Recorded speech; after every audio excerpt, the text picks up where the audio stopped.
Hello everyone, आपको फिर से स्वागत है एक नई क्लास के साथ जिसमें हम बात करने वाले हैं एग्रीकल्चर सुपरवाइजर 2014। याद रखिएगा, कृषि पर्यवेक्षक भर्ती परीक्षा 2014 में जो भी क्वेश्चन आप वो एग्रीकल्चर से पूछे गए थे उन सभी को यहाँ पर हम विद डिटेल सोल्व करेंगे। तो यहाँ पर याद रखिएगा, जितने भी ऐसे स्टूडेंट हैं जो कि एग्रीकल्चर सुपरवाइजर की तैयारी कर रहे हैं, ठीक है, तो इस वीडियो को याद रखिएगा, एक भी सेकंड आपको बिल्कुल भी मिस नहीं करना है और वीडियो को एक बार पूरा ज़रूर देख लेना है, जिससे कि आपको ये आइडिया ज़रूर लग जाएगा कि आपको कैसे क्या तैयारी करनी चाहिए और कौन कौन सा क्वेश्चन आपसे कैसे पूछा जा सकता है। ठीक है, तो याद रखिएगा, एक भी क्वेश्चन आपको नहीं छोड़ना है। यहाँ पर हम बस बेसिक क्लियर करेंगे कि कैसे क्वेश्चन आपसे पूछे गए थे और कैसे इनको आपको सोल्व करना है। ठीक है, तो चलिए फिर आज की क्लास को स्टार्ट करते हैं। इसके साथ साथ अगर आपने चैनल को सब्सक्राइब नहीं किया है तो जल्दी से जाइए चैनल को सब्सक्राइब कीजिए और पास के बेल आइकन को ज़रूर दबा दें, जिससे जब भी हमारी कोई क्लास लगेगी तो आपको नोटिफिकेशन साथ साथ मिलती रहेगी। ठीक है, तो चलिए फिर आज की क्लास को स्टार्ट करते हैं। आज का नया सीख लेते हैं। तो जैसे कि हम यहाँ पर देख सकते हैं कि फर्स्ट क्वेश्चन में आपसे पूछा गया था कि भारत में वर्तमान में उद्यानिकी फसलों का क्षेत्रफल कितना होता है। तो अब यहाँ पर याद रखिएगा कि अगर हम बात करते हैं वर्तमान, ठीक है, ये क्वेश्चन याद रखिएगा 2014 में आपसे पूछा गया था।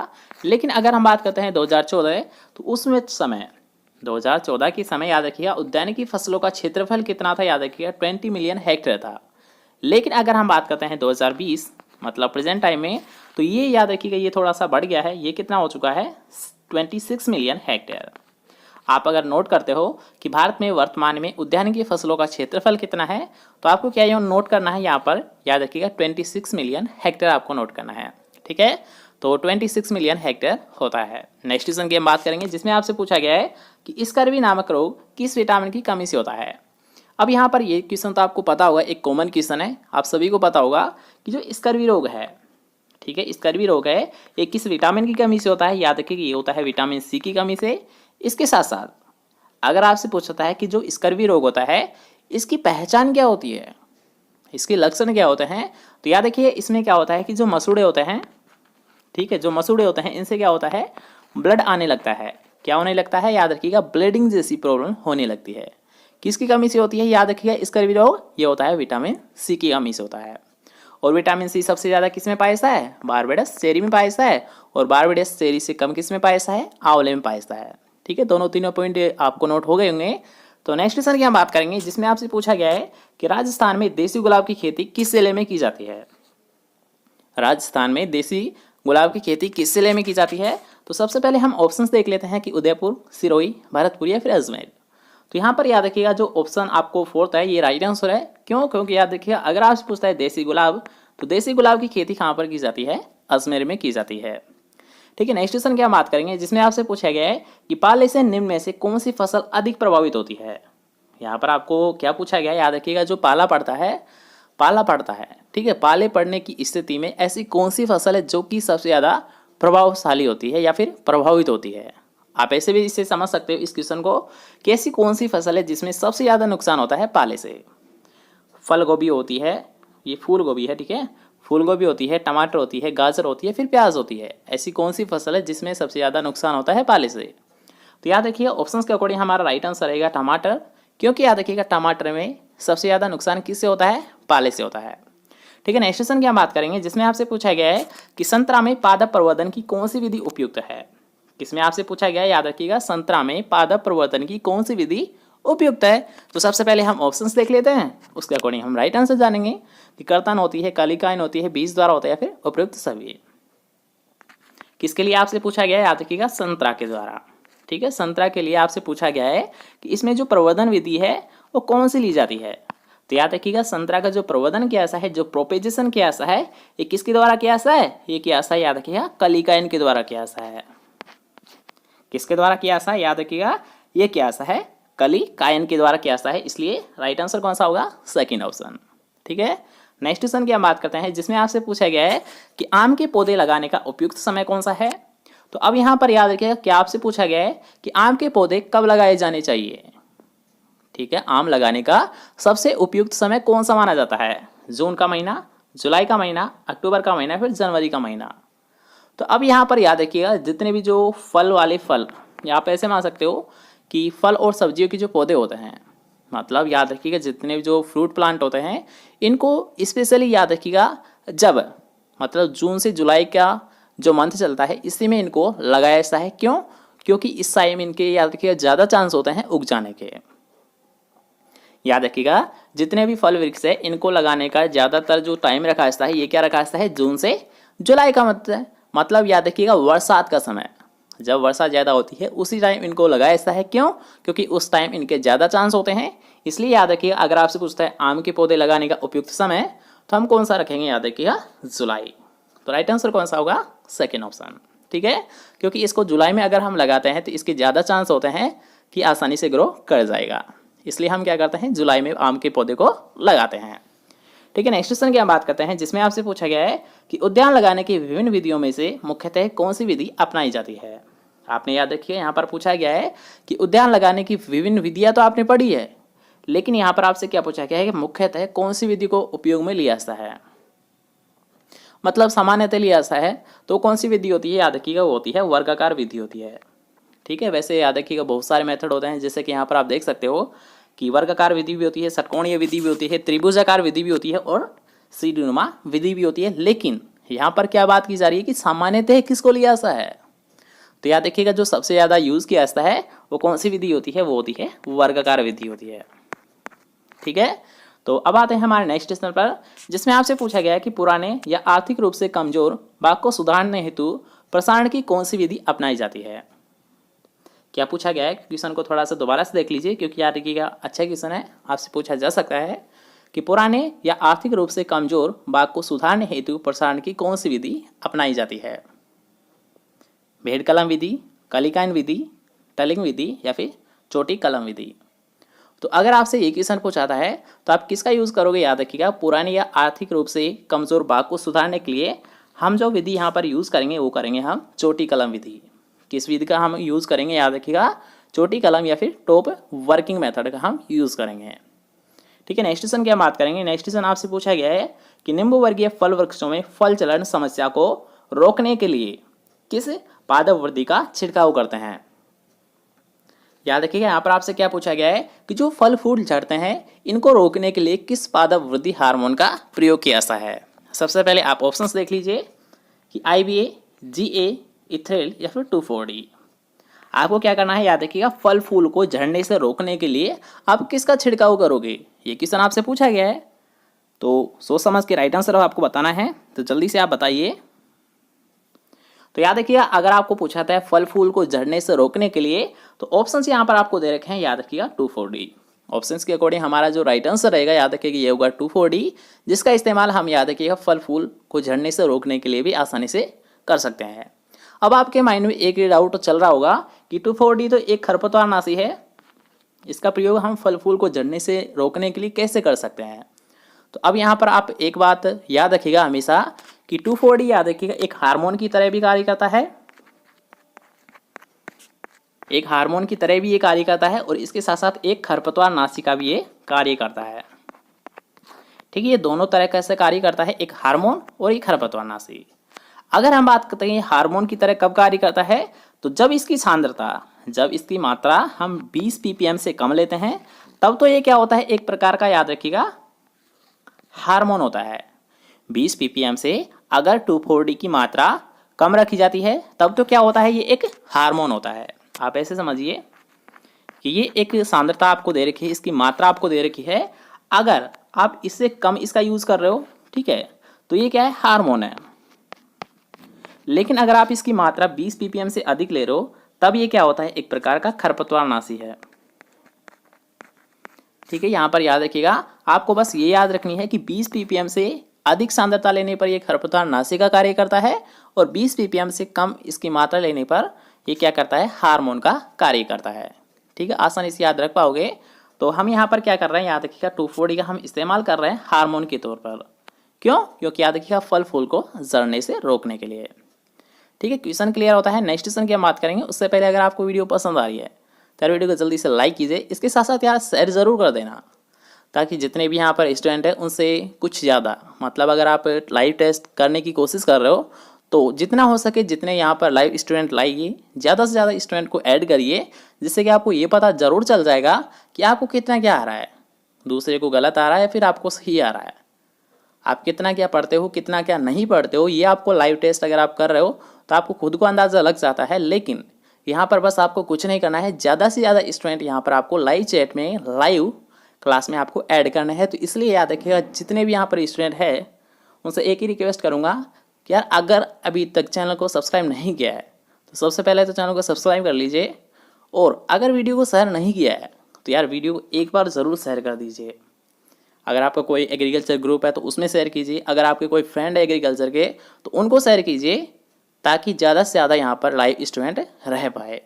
ठीक है, तो 1 मिनट आपके पास है तो जल्दी से जितना हो सके ज़्यादा से ज़्यादा इस वीडियो को शेयर कीजिए, ताकि जो भी एग्रीकल्चर सुपरवाइजर की तैयारी कर रहे हैं वो सभी यहाँ पर क्लास ले पाए।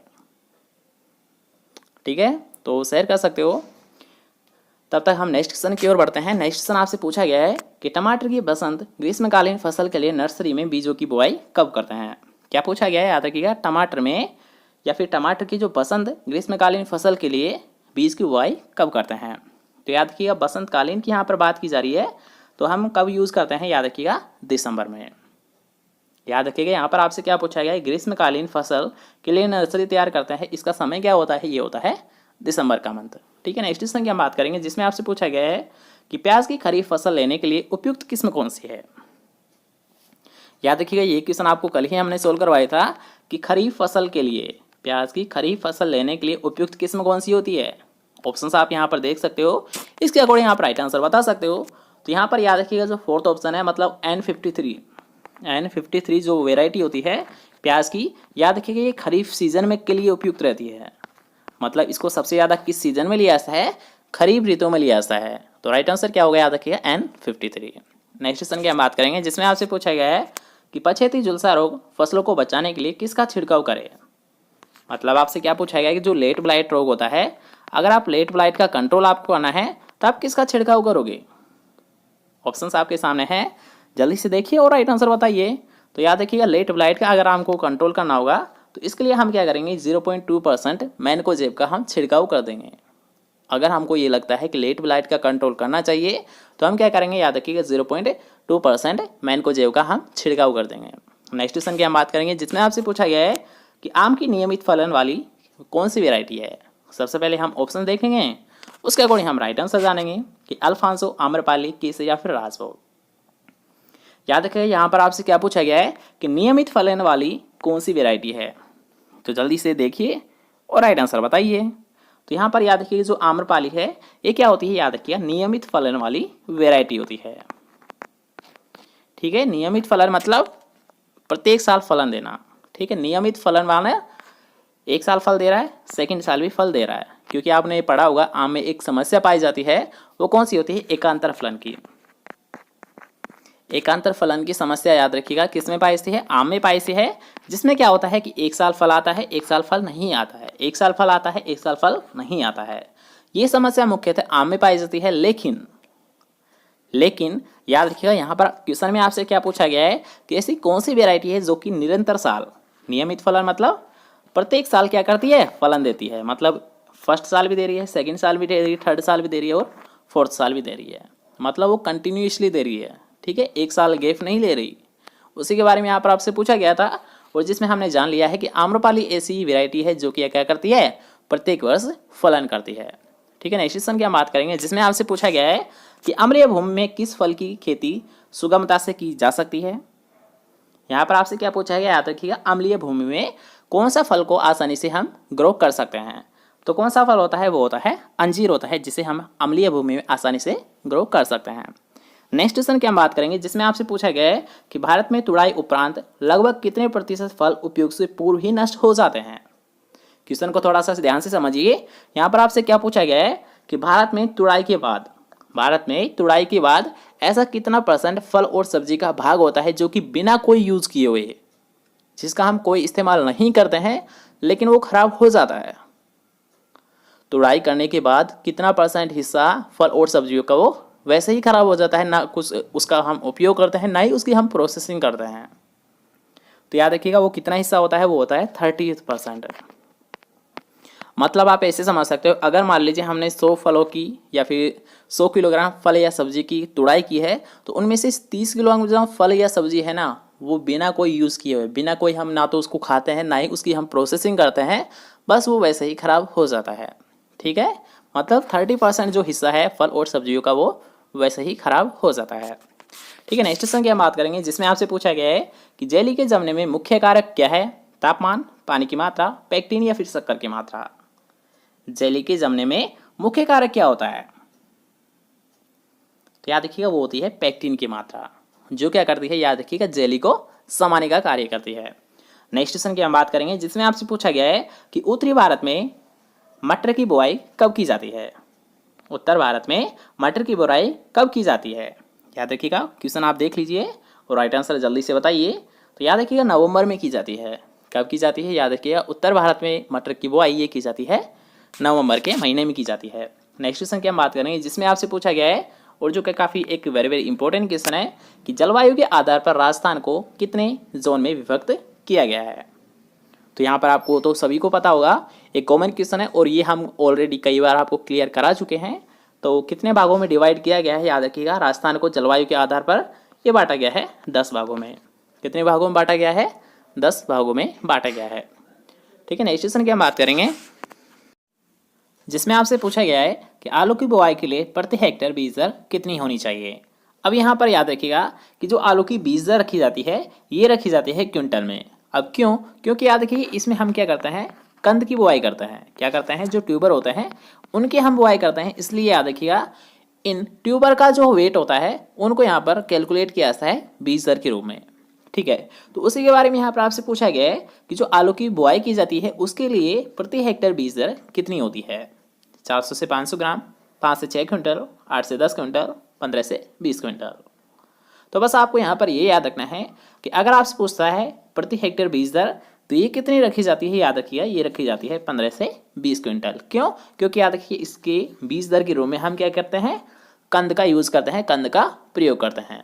कितना लेते हैं? 15 से 20 क्विंटल। ठीक है, नेक्स्ट क्वेश्चन की हम बात करेंगे जिसमें आपसे पूछा गया है कि सिंचाई की छिड़काव विधि में लगभग कितने प्रतिशत पानी की बचत हो जाती है? याद रखिएगा जो आपने फव्वारा विधि पढ़ी होगी तो यहाँ पर आपसे पूछा गया है कि जो फव्वारा विधि है इससे कितने प्रतिशत पानी की बचत हो जाती है? 20%, 30%, 8% या फिर 45%? आपको क्या लगता है कि कितने परसेंट पानी की बचत याद रखिए स्प्रिंकलर या फव्वारा विधि से सिंचाई करने से बचत होती है? 20%, 30%, 8% या फिर 45%? तो याद रखिए लगभग 45% के समथिंग, आप मान सकते हो 40 से 50% के समथिंग क्या होता है। याद रखिएगा जब हम फव्वारा विधि से सिंचाई करते हैं तो पानी की आसानी से बचत हो जाती है। कितनी? 40 से 50%। ठीक है, राइट आंसर कौन सा होगा? Fourth option. नेक्स्ट क्वेश्चन की हम बात करते हैं जिसमें आपसे पूछा गया है कि गिर गाय का उत्पत्ति स्थान कौन सा माना गया है? गुजरात, राजस्थान, हरियाणा, पंजाब? तो यहाँ पर याद रखिएगा क्या पूछा गया है गिर गाय के लिए, तो गिर गाय का जो ओरिजिन प्लेस है, नेटिव प्लेस है, ये किसे माना गया है? याद रखिएगा ये माना गया है गुजरात को माना गया है। नेक्स्ट क्वेश्चन की हम बात करते हैं जिसमें आपसे पूछा गया है कि मालवी नस्ल का उत्पत्ति स्थान किसे माना गया है? तो याद रखिएगा मालवी नस्ल, मालवी नस्ल मतलब मालवा क्षेत्र। अब ये मालवा क्षेत्र क्या होता है या फिर मालवा क्षेत्र कहाँ का एरिया होता है? तो याद रखिएगा ये जो एरिया होता है ये होता है मध्य प्रदेश का। मालवा जो क्षेत्र होता है ये किसका होता है? मध्य प्रदेश क्षेत्र का। मतलब याद रखिएगा मालवी नस्ल का उत्पत्ति स्थान, नेटिव प्लेस किसे माना गया है? मध्य प्रदेश को माना गया है। ठीक है, नेक्स्ट क्वेश्चन की हम बात करते हैं जिसमें आपसे पूछा गया है कि निम्न में से सबसे अधिक दूध देने वाली गाय की कौन सी नस्ल है? तो याद रखिए यहाँ पर आपसे क्या पूछा गया है कि सबसे अधिक दूध देने वाली गाय की कौन सी नस्ल है? तो ये तो आप सभी को पता होगा, एक कॉमन क्वेश्चन है और एक वेरी वेरी इंपॉर्टेंट क्वेश्चन है। सबसे ज़्यादा दूध किसके द्वारा दिया जाता है? याद रखिएगा HF के द्वारा दिया जाता है, मतलब होलिस्टीन फ्रीजियन के द्वारा दिया जाता है। किसके द्वारा दिया जाता है? याद रखिएगा HF मतलब होलिस्टीन फ्रीजियन के द्वारा दिया जाता है। ठीक है, नेक्स्ट क्वेश्चन की हम बात करेंगे जिसमें आपसे पूछा गया है कि सबसे ज़्यादा वसा दूध देने वाली नस्ल है। याद रखिए यहाँ पर आपसे क्या पूछा गया है कि ऐसी कौन सी नस्ल है जिसके दूध में सबसे ज़्यादा क्या होता है? वसा की मात्रा होती है। क्या होती है? सबसे ज़्यादा वसा की मात्रा होती है। तो सबसे पहले हम ऑप्शंस देखेंगे, उसके अकॉर्डिंग हम राइट आंसर जानेंगे कि मुर्रा नस्ल, नीली रावी नस्ल, भदावरी या फिर महसाना नस्ल। तो यहाँ पर जितने भी ऑप्शंस आपको दे रखे हैं इनमें से याद रखिएगा भदावरी राइट होगा। क्यों? क्योंकि याद रखिएगा भदावरी भैंस का जो दूध होता है इसमें वसा की मात्रा कितनी होती है? कल ही आपको बताया गया था, याद रखिएगा ये होता है 12 से 13% के समथिंग होता है। कितना होता है? याद रखिएगा इसकी दूध में वसा की मात्रा ये होती है 12 से 13% के समथिंग होती है। ठीक है, याद रख पाओगे। नेक्स्ट क्वेश्चन की हम बात करेंगे जिसमें आपसे पूछा गया है कि सबसे ज़्यादा दूध देने वाली बकरी की कौन सी नस्ल है। क्या पूछा गया, बकरी की कौन सी नस्ल है जो कि सबसे ज़्यादा दूध देती है। तो सबसे पहले ऑप्शंस देख लीजिए, उसके अकॉर्डिंग हमें राइट आंसर बताइए। तो याद रखिएगा, अगर आपसे पूछते हैं सबसे ज़्यादा दूध देने वाली बकरी की नस्ल, तो वो कौन सी होती है, जमुना पारी होती है। कौन सी होती है, जमुना पारी होती है। ठीक है, नेक्स्ट क्वेश्चन की हम बात करते हैं, जिसमें आपसे पूछा गया है कि राजस्थान में सबसे फाइन कारपेट ऊन पैदा करने वाली भेड़ की कौन सी नस्ल है। यहाँ पर याद रखिए, आपसे क्या पूछा गया कि भेड़ की ऐसी कौन सी नस्ल है जिससे क्या प्राप्त किया, ऐसा याद किया, कारपेट ऊन को प्राप्त किया ऐसा है। याद रखिएगा, वेरी वेरी इंपॉर्टेंट क्वेश्चन है कि कारपेट ऊन भेड़ की किस नस्ल से प्राप्त की जाती है। तो याद रखिएगा, ये प्राप्त की जाती है चोकला से। किसे प्राप्त की जाती है, याद रखिएगा, आप यहाँ पर देख सकते हो सी ऑप्शन, चोखला से। क्या प्राप्त किया ऐसा है, कारपेट ऊन। याद रखिएगा, सबसे अच्छी भेड़ की ऐसी कौन सी नस्ल है जिससे कारपेट ऊन प्राप्त की जाती है, तो वो कौन सी होती है, याद रखिएगा, चोखला होती है। ठीक है, नेक्स्ट क्वेश्चन की हम बात करेंगे, जिसमें आपसे पूछा गया है इनमें से कौन सी बीमारी मुर्गियों में होती है। क्या पूछा गया है, याद रखिएगा, ऐसी कौन सी बीमारी है जो कि कुक्कुट या मुर्गियों में देखने को मिलती है। तो ये तो कॉमन क्वेश्चन है, आप सभी पहचानोगे। याद रखिए, रानीखेत जो रोग होता है, रानीखेत जो रोग होता है, ये मुख्यतः किस में पाया जाता है, याद रखिएगा, मुर्गियों में पाया जाता है, मतलब कुक्कुट में पाया जाता है। रानीखेत जो कि एक वायरस जनित होता है, मतलब वायरस के द्वारा फैलता है, और ये मुख्यतः किस में पाया जाता है, याद रखिएगा, ये पाया जाता है मुर्गियों में पाया जाता है। किस में पाया जाता है, मुर्गियों में पाया जाता है। ठीक है, नेक्स्ट क्वेश्चन की हम बात करेंगे, जो कि एक काफ़ी वेरी वेरी इंपॉर्टेंट क्वेश्चन है और एक काफ़ी कॉमन क्वेश्चन है, क्योंकि आपको ऑलरेडी कई बार पूछा चुका है एग्जाम में, तो इसको तो आपको पता होना ही चाहिए कि दुग्ध बुखार किसकी कमी से होता है, प्रोटीन की कमी से, वसा की कमी से, कैल्शियम की कमी से, या फिर पोटेशियम की कमी से। तो यहाँ पर याद रखिए, आपसे क्या पूछा गया, मिल्क फीवर। क्या पूछा गया है, मिल्क फीवर। अब याद रखिए, ये जो मिल्क फीवर रोग होता है, ये किससे होता है, ये होता है कैल्शियम की कमी से होता है। किससे होता है, कैल्शियम की कमी से होता है।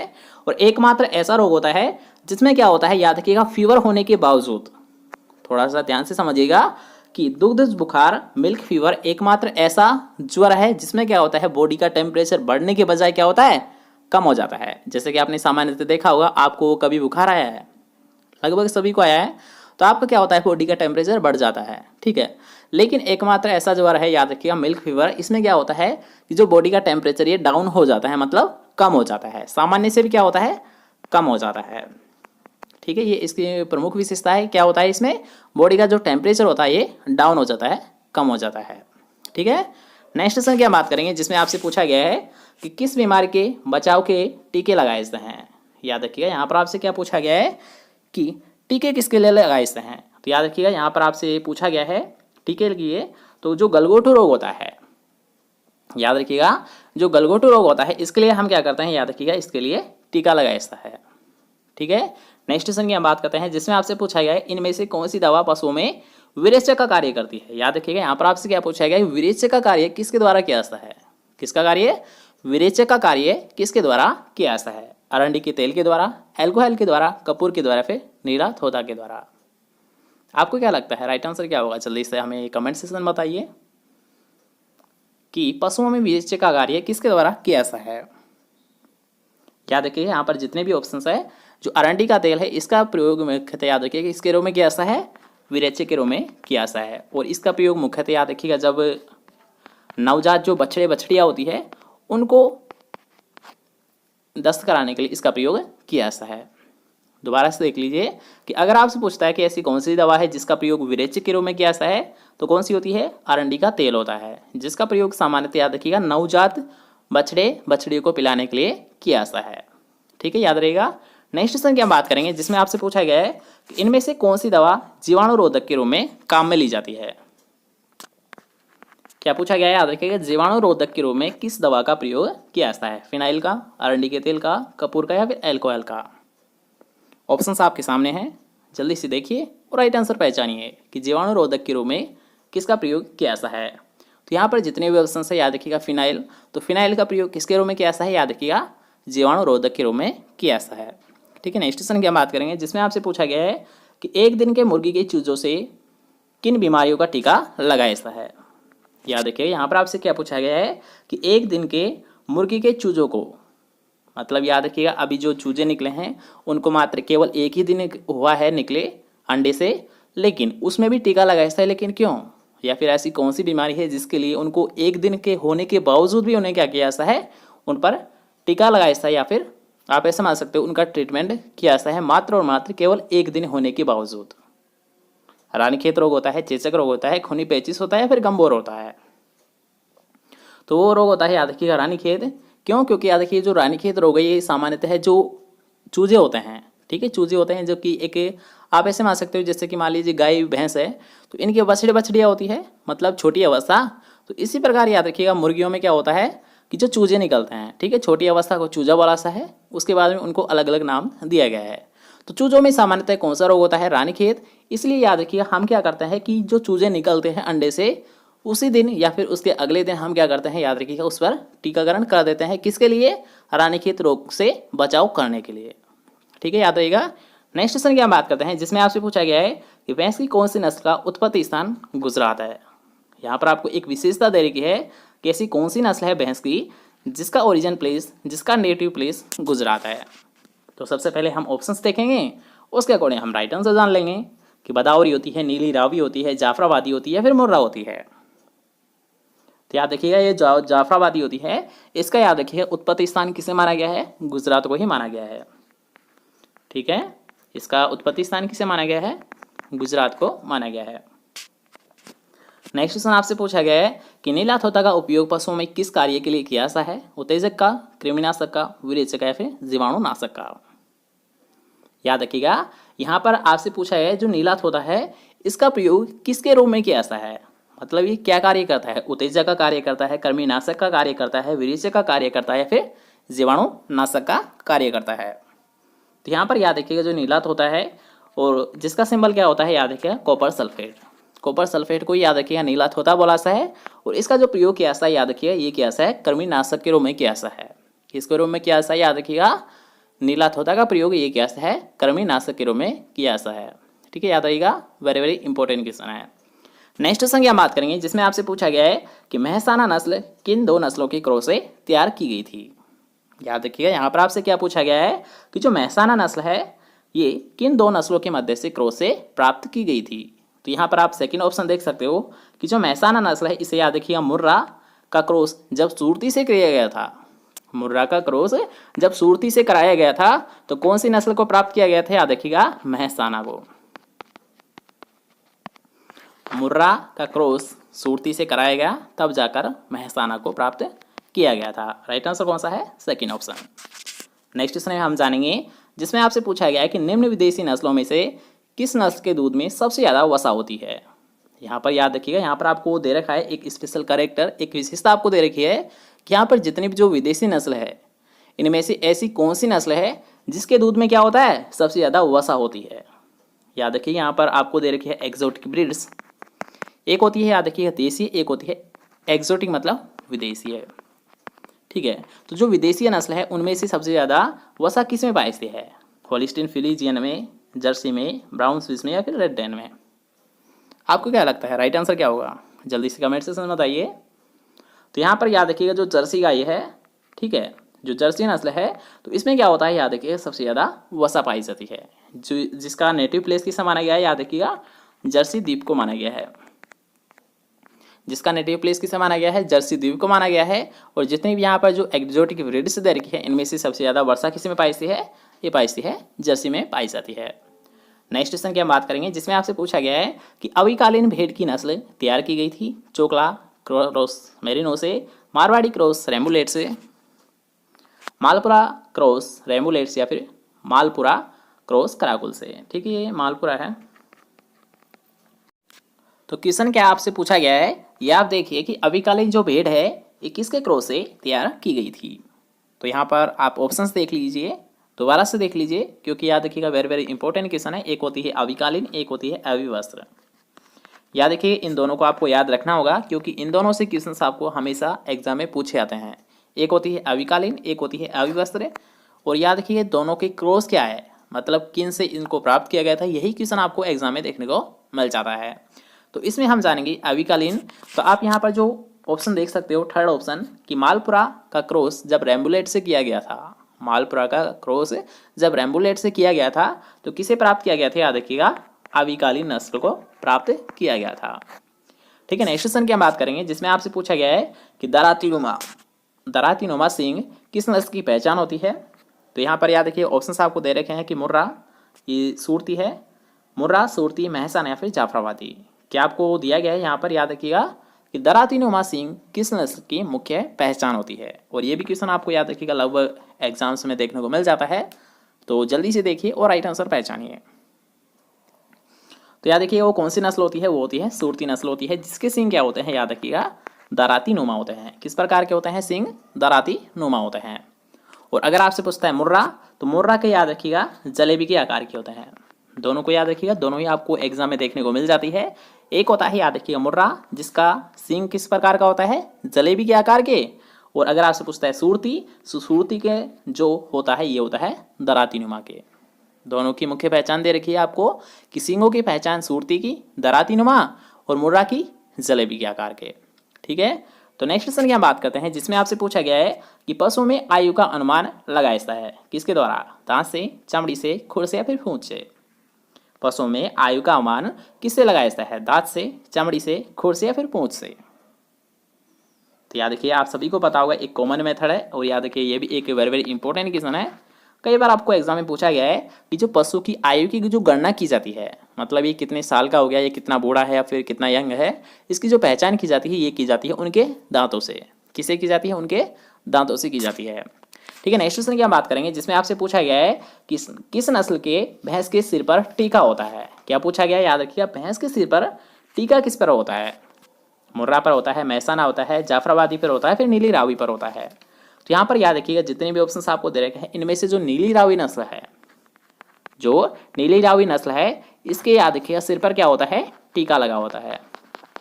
अब वो टीका नहीं जो आप लगाते हो, बस नेचुरल कलर का एक टीका होता है। आप ऐसे मान सकते हो वाइट कलर का, ठीक है, या फिर हल्का ब्राउन कलर का एक टीका होता है। वो किस नस्ल पर होता है, याद रखिएगा नीली रावी पर होता है।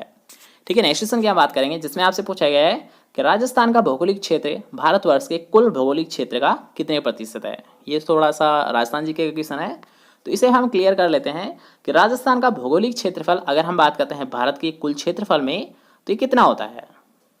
राजस्थान का भौगोलिक क्षेत्र भारतवर्ष के कुल भौगोलिक क्षेत्रफल में कितना होता है, ये होता है याद रखिएगा 10.41 क्षेत्रफल होता है। कितना होता है, याद रखिएगा 10.41%। दोबारा से देख लीजिए कि 10.41% क्या होता है, याद रखिएगा राजस्थान का योगदान होता है। ठीक है। नेक्स्ट क्वेश्चन की हम बात करेंगे जिसमें आपसे पूछा गया है कि राजस्थान का कृषि जलवायु खंड 4वीं, क्या पूछा गया है, याद रखिएगा खंड 4वीं क्या है। यहाँ पर आपको नाम पूछा गया है, तो सबसे पहले याद रखिए इस क्वेश्चन को करने से पहले, तो यहाँ पर जितने भी जो खंड है उनमें से सबसे बड़ा तो कौन सा होता है, फर्स्ट सी होता है। याद रखिएगा यहाँ पर जितने भी नाम दिए गए हैं एरिया को, उनमें से सबसे बड़ा होता है फर्स्ट सी, और सबसे छोटा क्षेत्र कौन सा होता है, याद रखिएगा वो होता है 4वीं। 4वीं सबसे छोटा होता है और सबसे बड़ा फर्स्ट सी होता है। ठीक है। फर्स्ट सी मुख्यतः बीकानेर वगैरह आता है, तो सबसे बड़ा होता है फर्स्ट सी और सबसे छोटा होता है 4वीं, जो कि क्वेश्चन में है आपसे पूछा गया है कि इसका नाम क्या होता है, 4वीं का नाम क्या होता है। तो याद रखिएगा जो दक्षिणी मैदान होता है राजस्थान का क्षेत्र जो कि नीचे साइड, तो इसी को क्या बोला जाता है, याद रखिएगा 4वीं की श्रेणी में रखा गया है। तो इसका राइट आंसर क्या होगा, याद रखिएगा आर्द्र दक्षिणी मैदान क्षेत्र। आर्द्र दक्षिणी मैदान क्षेत्र को क्या बोला जाता है, याद रखिएगा 4वीं के नाम से जाना जाता है। ठीक है, आसानी से याद रख पाओगे। तो नेक्स्ट क्वेश्चन की हम बात करेंगे जिसमें आपसे पूछा गया है कि राजस्थान का कितना प्रतिशत क्षेत्रफल क्षारीय एवं लवणीय मृदा से ग्रसित है।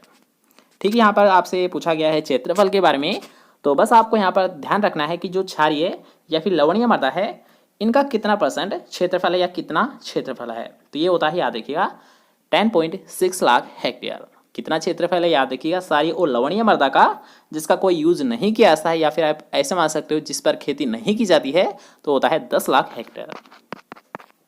कितना होता है क्षेत्रफल, ये 10 लाख हेक्टेयर होता है। नेक्स्ट क्वेश्चन की हम बात करेंगे जिसमें आपसे पूछा गया है कि अम्लीय भूमि को सुधार कर कृषि योग्य बनाने में किसका प्रयोग किया जाता है। आप डायरेक्ट ऐसे समझिए कि एक होती है अम्लीय भूमि, एक होती है क्षारीय भूमि। एक होती है अम्लीय भूमि, एक होती है क्षारीय भूमि। तो अम्लीय मृदा का जो सुधार किया जाता है ये किसके द्वारा किया जाता है, यही क्वेश्चन आपसे पूछा गया है। तो अब यहाँ पर आपको ध्यान रखना है कि अम्लीय मृदा है तो इसका जो सुधार किया जाता है ये किया जाता है चूना डालकर। किसकी सहायता से किया जाता है, अम्लीय मृदा का सुधार ये किया है चूने की सहायता से, और क्षारीय मृदा का जो सुधार किया था ये कैसा है जिप्सम की सहायता से। दोबारा से देख लीजिए, अगर आपसे पूछता है अम्लीय, तो अम्लीय मृदा का जो सुधार किया था ये किया है चूने की सहायता से, और अगर आपसे पूछता है क्षारीय मृदा, तो क्षारीय मृदा का जो सुधार किया था ये किया है जिप्सम की सहायता से। ठीक है, आसानी से याद रख पाओगे। तो नेक्स्ट क्वेश्चन की हम बात करेंगे जिसमें आपसे पूछा गया है कि भूमि उपयोग क्षमता वर्गीकरण के अंतर्गत भूमि को कितनी श्रेणियों में विभाजित किया गया है।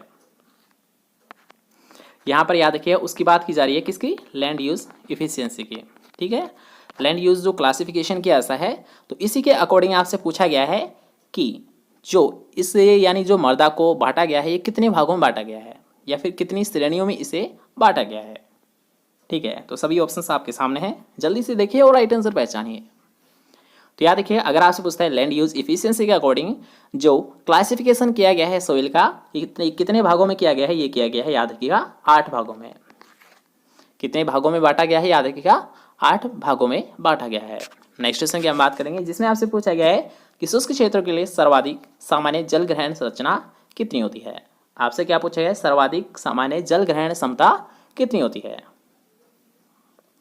या फिर किसकी होती है। ठीक है, यहाँ पर आपको दे रखी है रचना कौन सी होती है सबसे ज़्यादा जो जल को ग्रहण कर सके। एनीकट होता है, खड़ीन होता है, खेत कुंड होता है, फिर तालाब होता है। तो ये तो आप सभी को ही पता होगा कि शुष्क क्षेत्रों के लिए सर्वाधिक सामान्य है जल ग्रहण रचना कौन सी होती है। जल ग्रहण रचना कौन सी होती है, रचना मतलब यानी ऐसा कौन सा स्रोत है जिसका हम सामान्यतः प्रयोग करते हैं, तो वो होते हैं याद रखिएगा खड़ीन। खड़ीन क्या होते हैं याद रखिए, एक तरह से आप कोठी टाइप में होता है जिसमें हम क्या करते हैं याद रखिएगा पानी को स्टोरेज करते हैं। क्या करते हैं हम, इसमें पानी का स्टोरेज करते हैं, और इसका जो प्रयोग किया जाता है सामान्यतः ये किया जाता है जैसलमेर में किया जाता है। खड़ीन का सबसे ज़्यादा प्रयोग कहाँ पर किया जाता है याद रखिएगा जैसलमेर में किया जाता है। ये क्या होता है, एक वाटर स्टोरेज का मेथड होता है जिसका प्रयोग हम सामान्यतः शुष्क क्षेत्रों में करते हैं।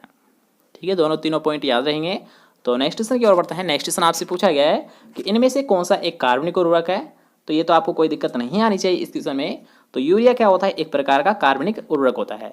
यूरिया क्या होता है, कार्बनिक उर्वरक होता है, जिसके बारे में हमने आपको 3 या 4 पॉइंट बताए थे कि इसका जो फॉर्मूला होता है ये होता है CONH2NH2। CONH2NH2 होता है, ये एक प्रकार का कार्बनिक उर्वरक होता है। इसके साथ साथ एक और पॉइंट आपको बताया गया था, ये क्या होता है, अम्लीय उर्वरक होता है, और इसमें नाइट्रोजन कितना पाया है, 46% पाया है। ठीक है, चारों पॉइंट याद रखिएगा, इन चारों पॉइंट से ही आपको क्वेश्चन देखने को मिल जाते हैं। ठीक है, नेक्स्ट क्वेश्चन की हम बात करेंगे जिसमें आपसे पूछा गया है कि अनाज वाली फसलों में वायुमंडलीय नाइट्रोजन का द्वारा स्थिरीकरण किसके द्वारा किया जाता है। क्या देखिए, यहाँ पर आपसे पूछा गया है कि जो वायुमंडल का जो नाइट्रोजन का फिक्सेशन किया जाता है, नाइट्रोजन का जो फिक्सेशन किया जाता है ये किसकी सहायता से किया जाता है, राइजोबियम की सहायता से, एजोला के द्वारा, एजोबैक्टर के द्वारा, या फिर PSP के द्वारा। आपको क्या लगता है कि जो नाइट्रोजन का फिक्सेशन किया जाता है, जैसे कि आपने नाम भी सुना होगा लेगुमिनेसी में, मतलब जितनी भी जो दलहनी फसल है उनमें जो नाइट्रोजन का फिक्सेशन किया जाता है ये तो किसके द्वारा किया जाता है। याद रखिएगा, यहाँ पर आपसे पूछा जा रहा है कि वायुमंडलीय नाइट्रोजन और किस फसलों में, अनाज वाली फसलों में। ठीक है, तो अगर आपने याद रखिएगा लेगुमिनेसी के तौर पर अगर आपसे पूछा जाता है तो आपको यहाँ पर याद रखना है राइजोबियम, और अगर आपसे पूछता है अनाज वाली फसलों में, तो अनाज वाली फसलों में याद रखिएगा जो नाइट्रोजन का फिक्सेशन किया जाता है ये किसके द्वारा किया जाता है, ये क्या है, एजिटोबैक्टर की सहायता से किया जाता है। याद रखिएगा, दोनों में थोड़ा सा डिफरेंस है।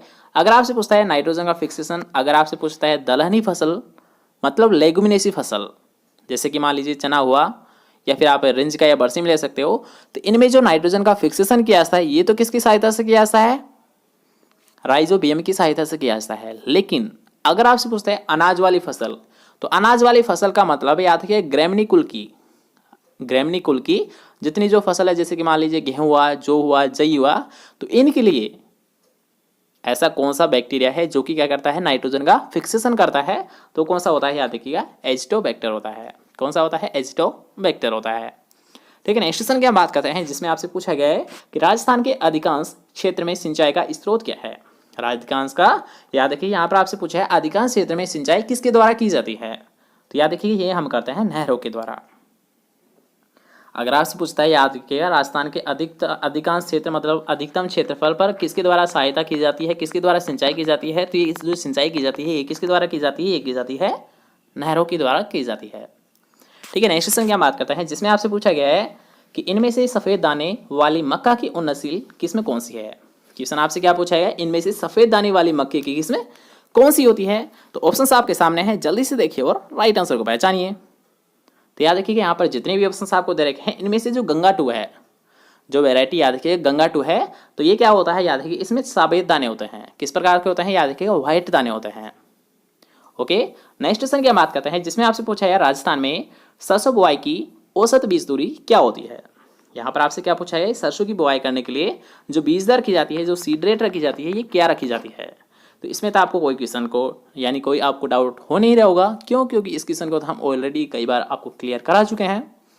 तो अगर आपसे पूछता है सरसों की बीज दर, तो ये कितनी होती है, याद रखिए कि ये होती है 4 से 5 किलोग्राम प्रति हेक्टेयर। सरसों की बीज दर कितनी होती है, 4 से 5 kg पर हेक्टेयर। ठीक है, 4 to 5 kg per hectare. Next question की हम बात करते हैं, जिसमें आपसे पूछा गया है कि मूंग फसल में प्रति हेक्टेयर उचित पौधों की संख्या क्या है। यहाँ पर आपसे क्या पूछा गया है, पहले ये देखिए कि मूंग फसल में प्रति हेक्टेयर उचित पौधों की संख्या कितनी है। किसके बारे में पूछा गया है, याद रखिएगा मूंग फसल में लगभग कितने पौधे होते हैं प्रति हेक्टेयर में। ये क्वेश्चन आपसे पूछा गया है कि 66,000 होते हैं, 1,20,000 होते हैं, 2,40,000 होते हैं, या फिर 3,33,000 होते हैं। लगभग कितने पौधे मूंग फसल में होते हैं। तो वैसे अगर हम काउंट करते हैं तो बहुत टाइम लग जाएगा, लेकिन इसका जो काउंट कियास है, ये कियास है सीड रेट के अकॉर्डिंग। किसके द्वारा कियास है, याद रखिएगा ये कियास है सीड रेट के अकॉर्डिंग। तो जो सीड रेट के अकॉर्डिंग हम करते हैं, तो इसका जो लमसम जो वैल्यू निकलती है, ये निकलती है 3,33,000। ठीक है, याद रखिए एक्यूरेट हम नहीं कह सकते, लेकिन लगभग अगर हम बात करते हैं प्लांट पॉपुलेशन की मूंग फसल में, तो कितनी होती है, याद रखिएगा 3,33,000 होती है। नेक्स्ट क्वेश्चन की हम बात करते हैं, जिसमें आपसे पूछा गया है कि वृक्षों एवं घास को एक साथ उगाने की पद्धति को क्या कहते हैं।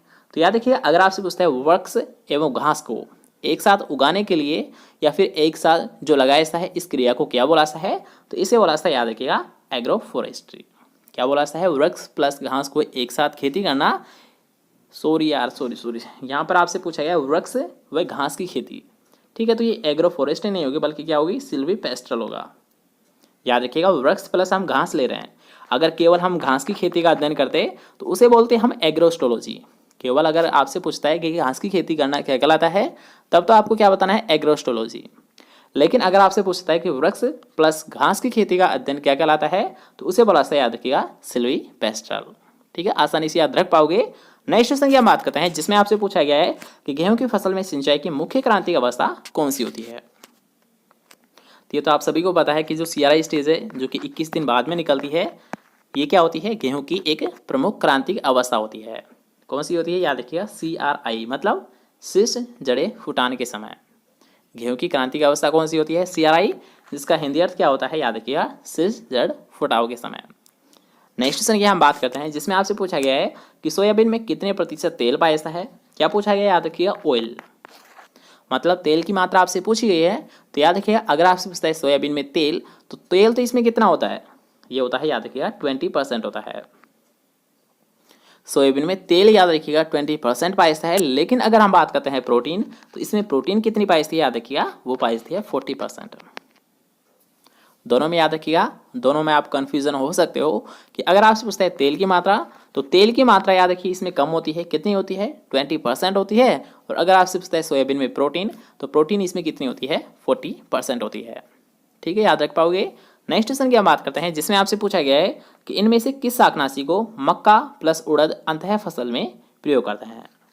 मतलब ऐसा कौन सा हर्बिसाइड है जिसका प्रयोग मक्का और उड़द दोनों फसल के लिए किया जा सकता है। तो सबसे पहले हम ऑप्शंस देख लेते हैं, उसके अकॉर्डिंग हम राइट आंसर जानेंगे। कि याद रखिएगा आपसे क्या पूछा गया, मक्का और उड़द।